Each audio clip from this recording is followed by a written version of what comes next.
What's really important in terms of earning that trust is you have to show competency and integrity. These are the two key qualities and characteristics you need to demonstrate to billionaires, and quickly. You have to do that quickly because they don't have much time. Meet Tom, a Londoner turned permanent resident in Singapore, where he's been managing billionaires' family trusts for the past 5 years. In our chat we cover an incident where he faced a pulled gun, Singaporeans' views on the British, and his golden rule for winning the trust of the ultra-rich. I'm Max, let's get started. What was your first impression of Singapore? Did you have any image of Singapore before coming? And then what was the expectations versus the reality? My understanding was that it was clean, efficient, safe, everything worked, good weather, it was perpetual summer. And by and large, I moved here and that's exactly what it was. And so there's been no disappointment in terms of those expectations. I love Singapore. I really do. I'm a PR now. I'm very, lucky to be PR. And, it's just such a great city. You feel comfortable. There's been traditionally a political debate, the sacrifice between if you have liberty, you can't have security, and if you have security, you can't have liberty. And I think that's a fallacy because Singapore, in my view, has liberty and security. And in fact, security leads to liberty. Because if you have security in the sense that you can walk through a park and not look over your shoulder, what's going to happen? You can feel safe. You can feel safe with your children. On transport, you're not worried about anything going wrong. Yeah. You feel free. It's empowering, it's liberating. So that for me is real freedom. And so long as you're not a criminal and breaking the law, what have you got to worry about having restricted freedom? So I'm very much pro the balance that they have here, which I think works very, very well. You're paying low tax for something that works really, really well.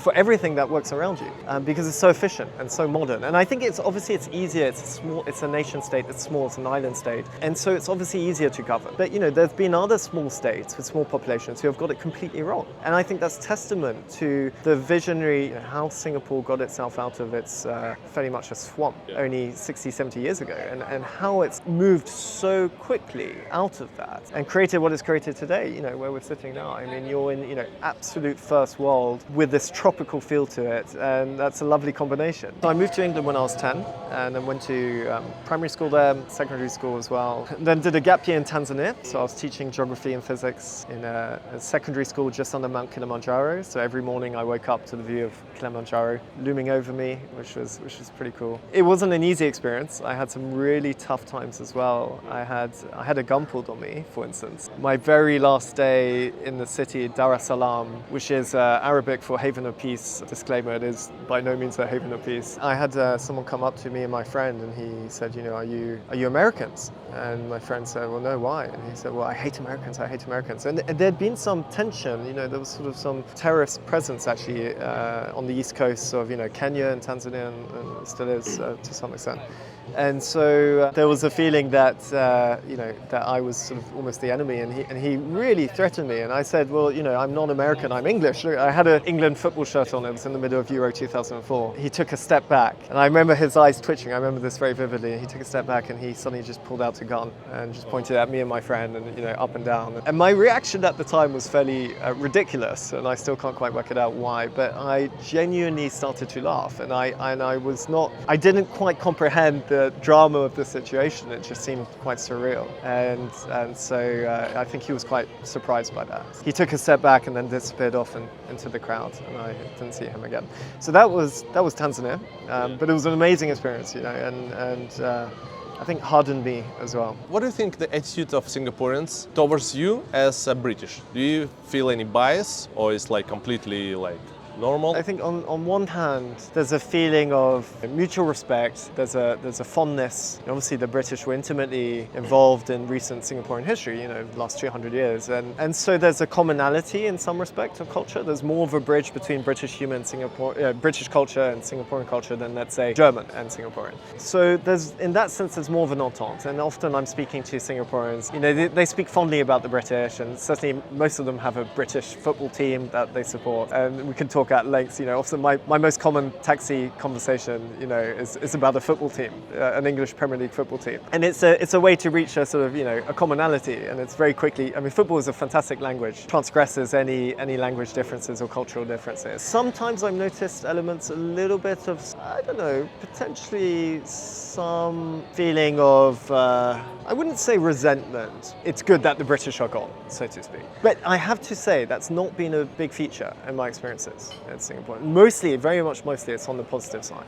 Do you remember any cultural shocks when you first came to Singapore? The food, I'm still getting used to the food. I haven't quite adapted to everything, you know, and it's a hodgepodge. I mean, look, in Singapore you can find whatever you want. So it's very cosmopolitan in that sense. If I want to eat European, I can live off European food my whole life. You know, obviously with work and because it's important to broaden, you know, our experiences. So I have been eating also quite a lot of local food, Chinese food, Peranakan food, you know, Indonesian food, and I'm still kind of getting used to the spice or the sort of different types of meals. Otherwise, from a culture's perspective, I mean, the mentality here, of course, is different to European mentality. I think the Singaporeans are more sort of, well, certainly from my experience at work, straight down the line. They say what they think. There's sort of, I guess, less of the social niceties sometimes when it comes to, let's say, your boss telling you that you need to wear something different or look different or say something different in a meeting. I think there's less of the softening of that. It's just very direct. You know, you need to do this better, you need to do that. But you get used to that, and it's not personal, it's not sensitive. So it's just a case of getting used to it. And of course, there's certain ways to approach people as well. Particularly the older generation. It's how do you talk to them, how do you contact them. There's an element of reverence for the older generation. You have to keep to that. You know, that's sort of courtesy here. Can you give an example? Like what would be different, like if you're talking to someone or dealing with someone this age and status here and in the UK? So for instance, if I had a client and I had to update them on some news, let's say a big piece of news or something that was either positive or negative, sending a text message is not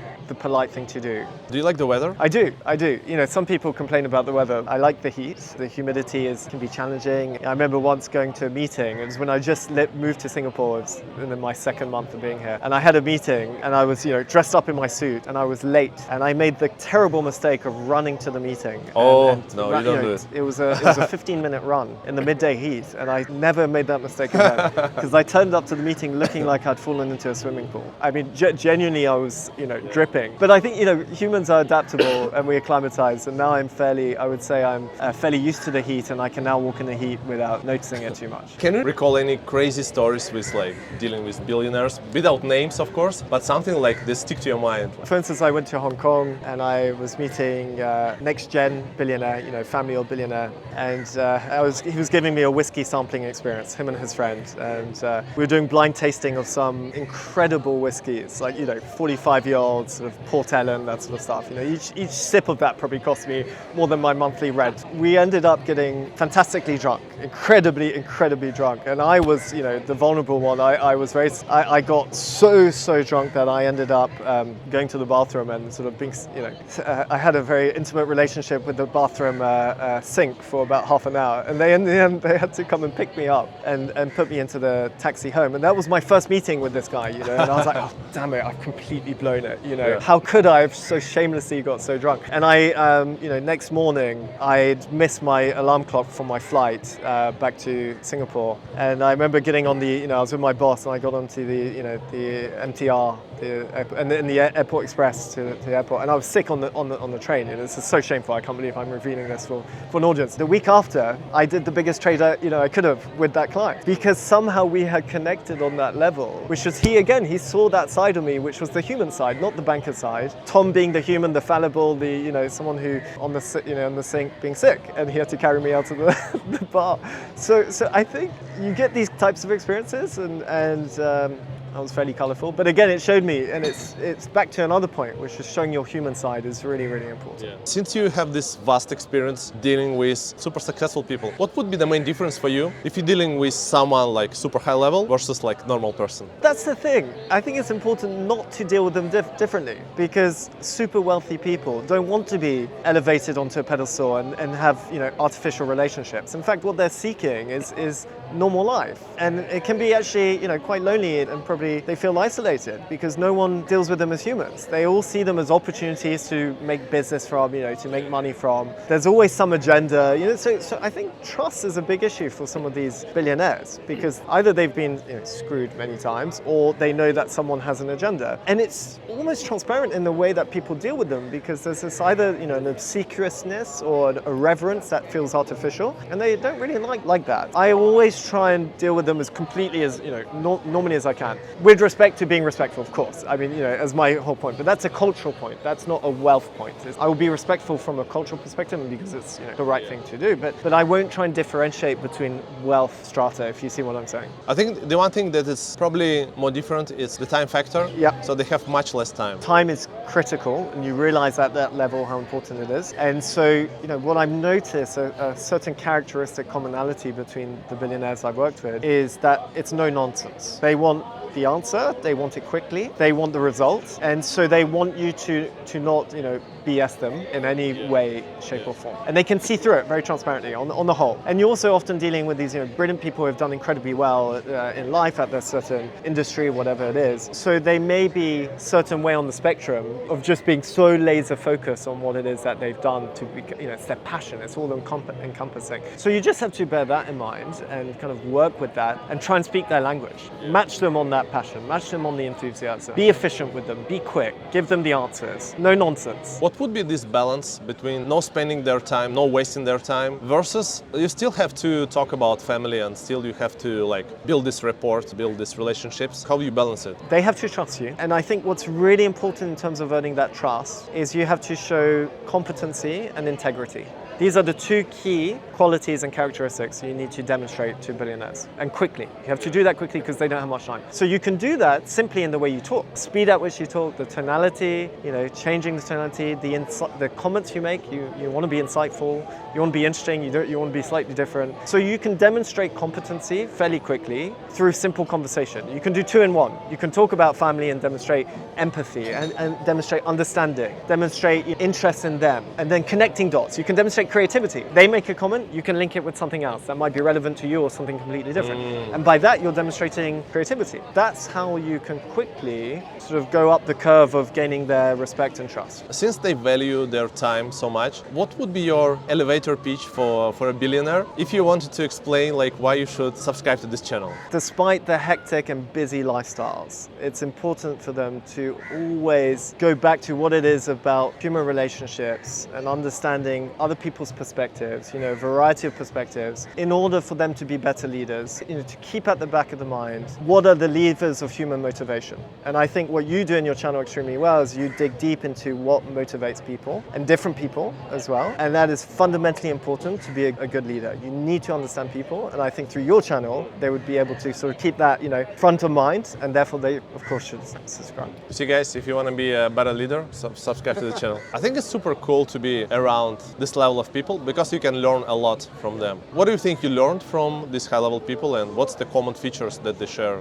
among them? For instance, with the new, the one I'm working with now, the Swedish chap, I'm joining his family office. He's amazingly driven and focused and passionate about his work. And he taught me something interesting recently. He doesn't drink. And I asked him why he doesn't drink, and he says because the hangovers take up his time. And every moment counts, to your point about time being important. And so I've actually stopped drinking. Not that I drank much, but really I will only do it in extreme scenarios if I have to. But I realized I don't need to, and the hangovers were taking up my time. And I hated being unproductive because of drinks. Do you go out or used to go out with billionaires here in Singapore? Yeah. Where would you go and what did you do? We'll go to clubs like Marquee, for instance. I've done that a few times, go out partying. That has happened a few times, I must say. Again, a lot of these guys, they just want to let their hair down. There's obviously tremendous responsibility and pressure on them from their families and shareholders. And so Friday night party is something that's just an outlet for them. It's a valve, right? So I've been invited to quite a few of those types of parties, and that's really fun.